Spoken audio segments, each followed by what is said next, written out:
1 week after more than 1,000 people were forced from their homes in Brentford over safety fears, ITV News London has learned the housing organisation responsible knew there were serious fire safety problems 2 years ago.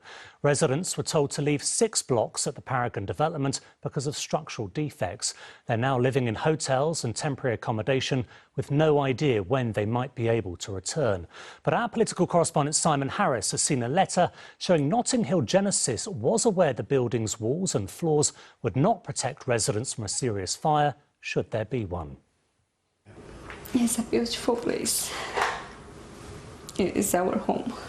Last week, Soraya and Sydney were the proud owners of a 2-bedroom flat. Today, they're homeless and living in a hotel apartment paid for by their landlord after they were evicted, apparently for their own safety. It's a horrible experience. We both very stressed, verge of depression, sleepless nights. They said they might demolish the building, but if they do that, we are losing our homes. Soraya and Sydney's flat is in a development called Paragon in Brentford. A couple of years ago, some of the blocks were stripped of their cladding in the aftermath of the Grenfell fire. Then, suddenly last Monday, without warning, everyone, leaseholders, tenants and hundreds of students were ordered to leave, 1,000 people in all. Do you get the feeling you were living in a death trap? Yes, in a way, yes. 2 years ago, we were complaining the building needed to be fixed. Nothing was done. And why now is rushing 6 days? We need to move out. The housing association which owns Paragon is called Notting Hill Genesis. Last week it was reluctant to go into detail about the problems at Paragon, saying only the construction of the buildings may be putting residents at risk. But ITV News has seen a letter sent to residents more than 2 years ago which said, as a result of our investigations across the site, we have found that there is inadequate fire stopping in external walls, and internally there are pockets below floor level that may not offer adequate protection against either heat or smoke in the event of a significant fire.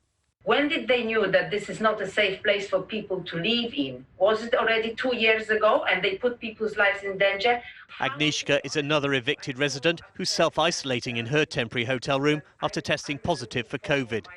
It's all about the profit, it's all about hiding the mistakes and keeping the face. At Paragon today, piles of rubbish lie testament to the swift exit of so many homeowners.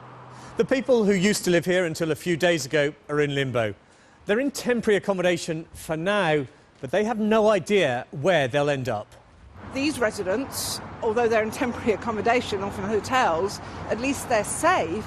But how many other blocks of housing in this country are in as bad a condition as the Paragon building was? Tonight, Notting Hill Genesis told us numerous fire safety measures were introduced on the estate in 2018, including extra alarms and wardens.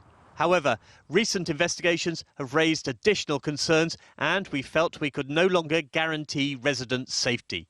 We appreciate this is a frustrating situation and apologise unreservedly for the disruption. Simon Harris, ITV News, Brentford.